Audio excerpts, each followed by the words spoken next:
बाहर निकालो मुझे यहाँ से, नहीं तो वो मुझे मार देगा। प्लीज देखो, प्लीज ये दरवाजा खोल दो। बदले में तुम अपने परिवार का जो भी सामान है उसे ले जाना। अच्छा, तुम्हें जो भी चाहिए ले लेना, पर मुझे बचा लो, मुझे बचा लो। ये दरवाजा खोल दो प्लीज, ये दरवाजा खोल दो। रसूल उस माल गोदाम में बने छोटे से दरवाजे की जालीदार खिड़की से लगातार चीख रहा था, पर बाहर खड़ी महिला उसकी कोई मदद नहीं करती। बस बुत बनी उसकी बेचैनी को देखकर मुस्कुराती रहती है। कुछ देर में रसूल ऐसे चीखता है जैसे कोई उसे मारने आ रहा हो। वो बार बार दरवाजे पर हाथ पीटकर उस औरत से मिन्नतें करता है। तभी वो औरत दरवाजे की ओर बढ़ती है। बस बस थोड़ा और आगे आइए, थोड़ा और, दरवाजा खोल दीजिए। नहीं नहीं नहीं, प्लीज ऐसा मत कीजिए। कहाँ जा रही हैं आप?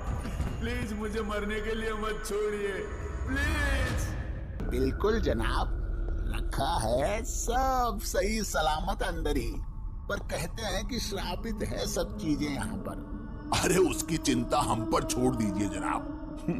आप बस अपना कट लीजिए और दफा हो जाइए मिस्टर ब्रोकर। धन्यवाद रसूल मियाँ, और माँ कसम बता रहा हूँ, अंग्रेजी में ब्रोकर कहकर आपने इस महेश दल्ले की इज्जत बढ़ा दी है।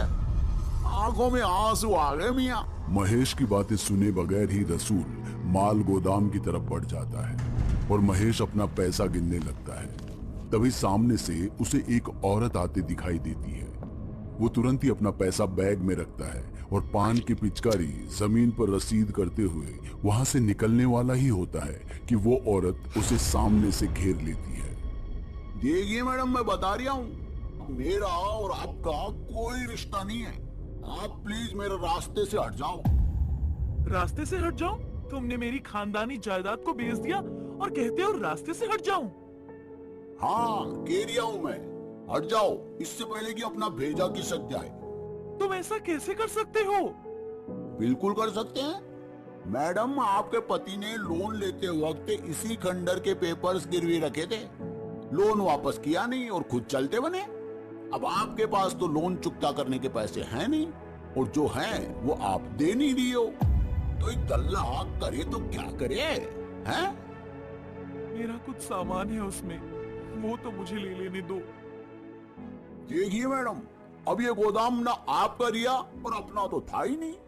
वो गोदाम के सामने जो रसूल मियाँ दिख रही है ना, उनसे बात कर लो। पर माँ कसम, इन मामलों के लिए अपने को दिख मत जाना।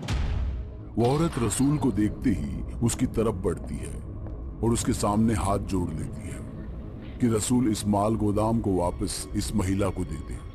पर भला वो 4 गुने ज्यादा कीमत पर खरीदी हुई प्रॉपर्टी कैसे किसी को यूं ही दे देता?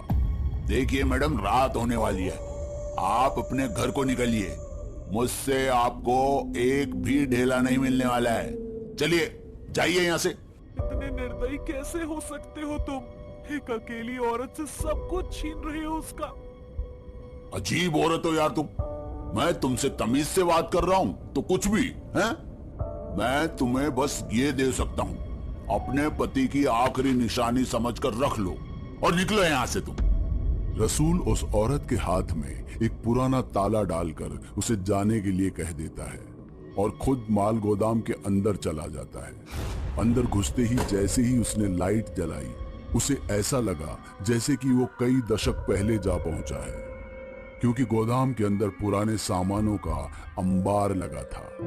रसूल इतने सारे एंटिक सामान को देखकर खुश हो जाता है, पर अगले ही पल उसकी सारी खुशियां धुआं हो जाती है, क्योंकि माल गोदाम बाहर से जितना बड़ा था, अंदर से उतना ही छोटा। कहाँ फंस गया यार मैं, लगता नहीं पैसा वसूल होगा।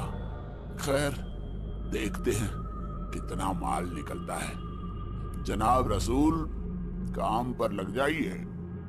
रसूल खुद से सब कुछ कहता हुआ कीमती सामान इकट्ठा करने लगता है और बाहर उसे अपनी गाड़ी पर लाद तेजी से निकल जाता है।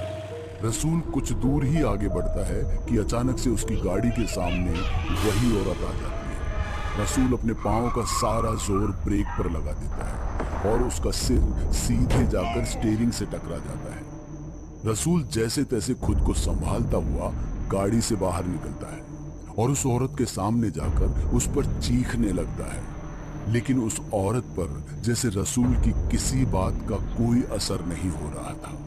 वो रसूल को खुद पर चीखते हुए देख मुस्कुरा रही थी और फिर उससे नजरें फेर कर वहां से चलती बनी। अरे भाड़ में जाओ तुम, लेकिन अगली बार मेरी गाड़ी के सामने आई ना तो ब्रेक नहीं लगाऊंगा, सोच लेना। दिमाग खराब कर दिया इस औरत ने तो। रसूल वापस से अपनी गाड़ी में बैठता है और सीधे एक एंटीक डीलर के पास पहुंच जाता है। अरे मुझे समझ में नहीं आ रहा रसूल, आखिर तुम क्या सोचकर इस भंगार का मुझसे